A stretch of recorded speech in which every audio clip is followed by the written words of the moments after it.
So I've done the planning up to this point in here. So let me just hit the section box here. And I finished the suspended ceilings that were for this floor here that was for the underground.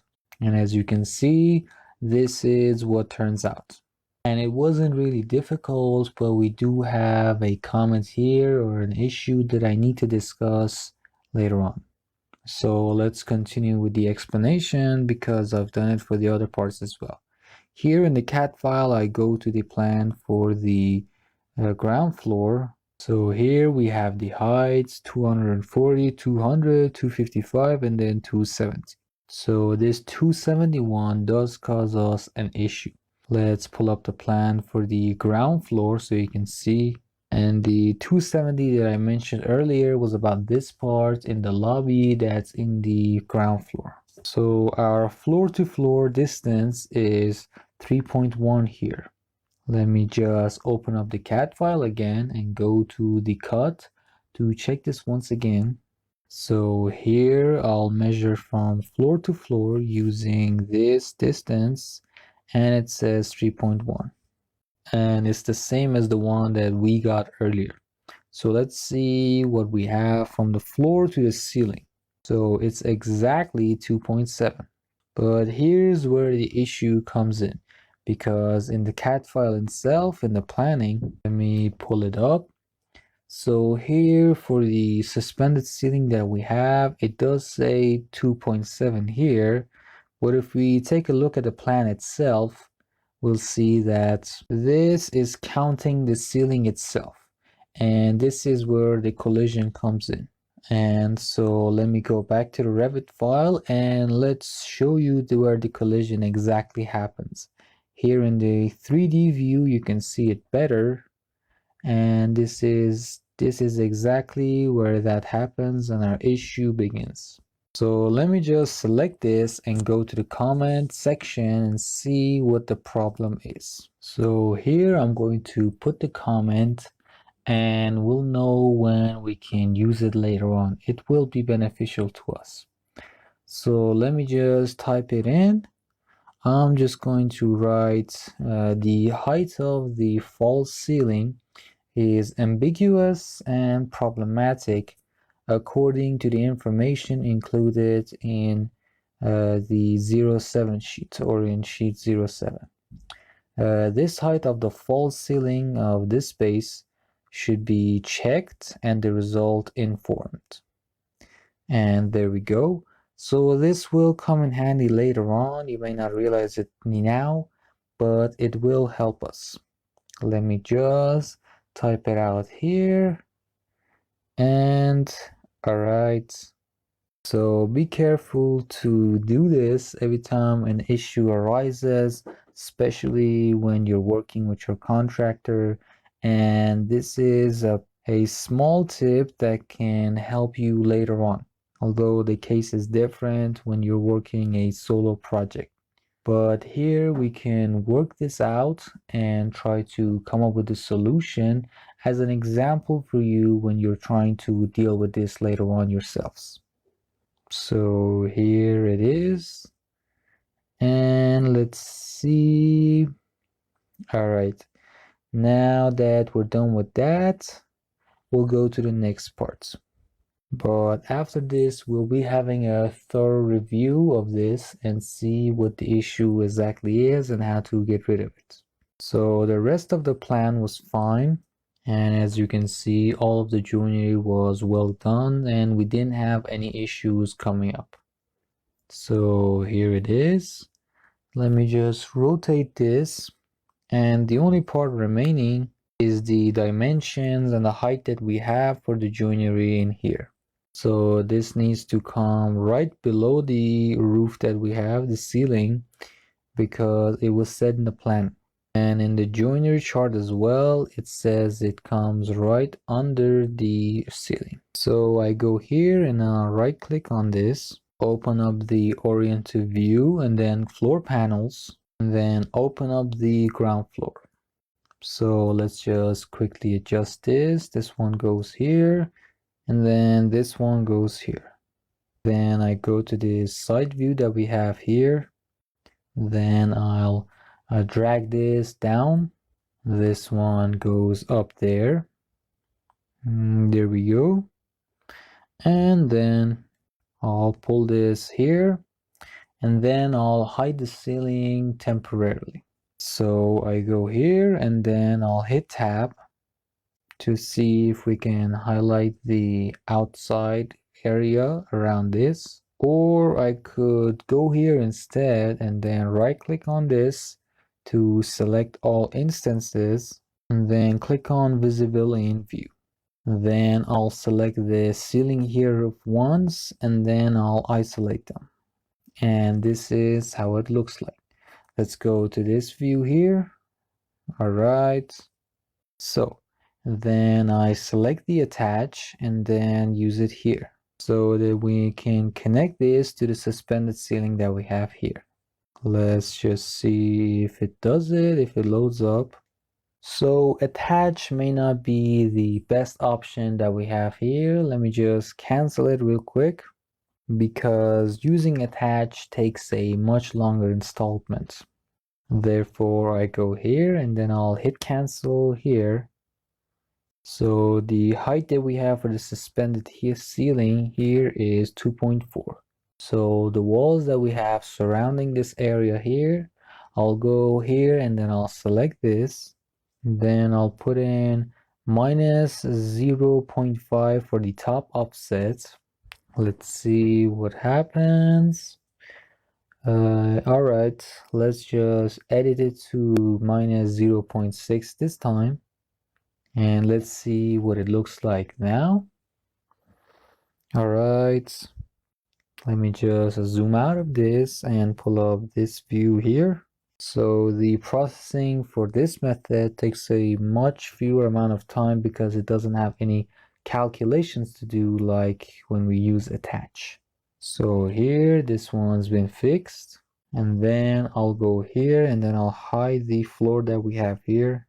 So as you can see, this part has been fixed. We're waiting for this one. And then this part that we have over here is the lobby. And the height for this one is 2.55. And this other area was 2.4. So I'm just going to select the walls around this area right here. I'll select this one and then I'll isolate it. Then I'll go to the side view here, put it on white frame.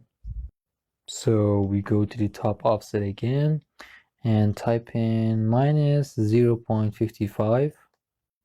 All right, let's retype it to 0.65. Okay, I think the minus 0.45 was closer. All right, there we go. Then I'll right click here and then reset temporary. And after I've done that, I'll hide the flooring again. So for the area that we have here, let's put on the suspended ceiling as well. I go to the ground floor. As you can see in the ceiling plans, not floors. Let me just zoom in here on the plan that we have.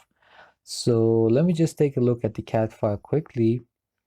And here for the ground floor and the suspended ceiling, we have the height that's 2 meters.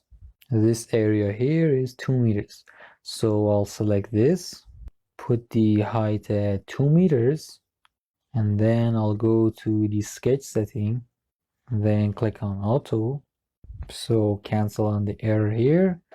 Because we have the wall here, this error is popping up. So in order to fix this, I go here and then I'll select pick line, then open up the visibility graphic, and then I'll go to the filters. So I'll uncheck this filter that we created before so we can hide the joinery here.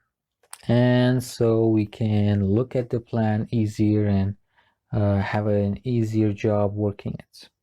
So I'll click on this one, then we go here. All right, so trim for this one, and then trim these ones as well, and there we go. So I'll hit VV again, and then I'll check this box again, And in the plan here, because we do have a column here, we'll trim this part with this one. And then we go over here, and then we'll trim this part as well. And then we'll go over here, select boundary line, and then I'll select this, pull it up to this point here, then hit VV again, and then uncheck this one, and then OK. So this one goes here, and then here, and then here. And the same one goes for this part here. So I'll select trim and then SL here and then out here, and it automatically trims itself. So SL again, then we go here, click on this one, and then I click on the outside and it does it automatically. This is a helpful technique as well. So we have the height at 2 meters, and then I finish it up. Then create similar, here cancel, then open up the sketch, then I'll select a rectangle and pull it from here up to this point here. So here we hit VV again, and then I'll check this box here and then OK. And then using pick line, I'll go here and then here and then here. First we select trim and then SL, and then we go here and then trim the outside. And then I'll finish it up. So because in this part right here, the duct goes through, we need to redo the suspended ceiling. And the height here needs to go back to the same 2 meters. And we need to put in a 2-meter gap compared to the outside wall here. So I'll select the false ceiling and then edit. And then I'll go here. Let's just get rid of this one. And then this one. And then I go here and this one as well. So then we go here. And we have 2 meters up to the framework. It checks out. So then we trim this part with this one. Then I finish up. And then I'll select this ceiling that we have here. Hit create similar. And then hit a sketch from here down to this point here. So let me just fix this one real quick. And then let's go up here and do this one as well. Ctrl Z. And then we'll go here, trim this one with this one. So we select this. All right. So we go here, we'll select trim and then click on here, SL, and then click on here, here, and then click on the outside. And then I'll fix these up. All right, there we go. And after I've done this, I just finish up. And now it all looks fine. So for this area that we have right here, the height is 2 meters. So I'm just going to select this part here and then this one too. And then I'll also isolate the joinery here. And then I'll uncheck this area and this one as well. And then we'll go to the side view here. And then I'll select the wall over here.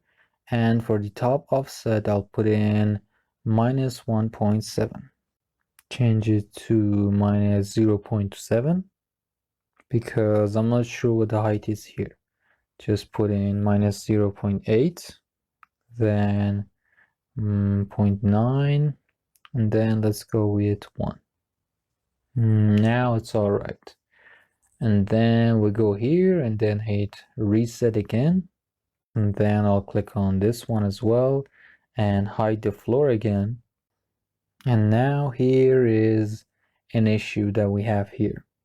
So here in the suspended ceiling that we have, according to the CAD file itself, the height is here as in 2 meters.